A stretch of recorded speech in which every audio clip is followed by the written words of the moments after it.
এটা কি টনিদের বাড়ি? হ্যাঁ, কিন্তু তোমাকে তো ঠিক চিনতে পারলাম না মা। আমাকে আপনি চিনবেন না, আমি কলকাতা থেকে আসছি। টনি বাড়িতে আছে? হ্যাঁ আছে। একটু ডাকেন না আন্টি। বাবু একটু বাইরে আয় তো, একটা মেয়ে তোর খোঁজ করছে। কে? কি ব্যাপার, আপনি আপনি আবার বাড়িতে চলে এসেছেন? টনি তুমি এইভাবে বলো না, আমার খুব কষ্ট হচ্ছে। আমি তোমাকে ভালোবাসি, আমি সব ছেড়ে দিয়ে আজকে তোমার কাছে চলে এসেছি। আচ্ছা, আপনার মাথায় সর্দার কি কাটা? সেদিন আসতে উল্টোপাল্টা কথা বলছিলেন, আজকে আবার বাড়িতে চলে এসেছেন। কি করবো বলো, আমার আপা জোর করে অন্য ছেলের সাথে বিয়ে ঠিক করেছে। আমি তোমাকে ছাড়া অন্য কাউকে বিয়ে করবো না। তুমি কি সত্যি আমাকে চিনতে পারছো না টনি? বাবা, সে চিনতে পারছে না। আরে আপনাকে আমি কবার বলবো, আপনাকে আমি চিনি। আপনি কেন বুঝতে চাইছেন না?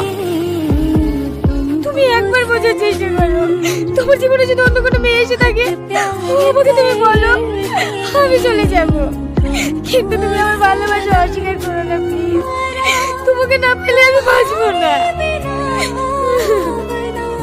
দেখো মা, আমার ছেলে যখন তোমাকে চিনতে পারছে না, তুমি আর জোর করো না।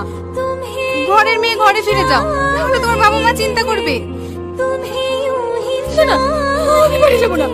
আমি বাড়ি গেলে আমার আব্বু জোর করে অন্য ছেলের সাথে বিয়ে দেবে। তোমার আবার জোর করে বিয়ে দেবে তো আমরা কি করবো? ভালো ভালো বলছি এদিকে চলে যাও, তাহলে ঘাট ধাক্কা দেওয়ার ঠিক বের করে দেবো। এ বাবু থাক, মেয়েটাকে আর বকিস নি। দুদিন থাকবে বলছে, থাকুক না, মন ভালো হলে ঠিক চলে যাবে। এখানে থাকতে দিলে তো তুই থাকবি। অসভ্য মেয়ে, কাল তোমার বিয়ে তুমি এখানে পালিয়ে এসে মনে হচ্ছে পার পেয়ে যাবে। চল এখান থেকে। আমি যাবো না, আমি যাবো না। টনি, তুমি আমাকে আটকাও না টনি।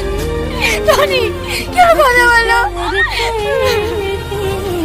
টনি, তুমি আমাকে সত্যিই চিনতে পারছো না? সত্যি আমার ভালোবাসা বুঝতে পারছো না? ঠিক আছে, আমি চলে যাচ্ছি, কিন্তু তোমাকে একদিন আমার ভালোবাসার জন্য পৌঁছতে হবে, পৌঁছতেই হবে।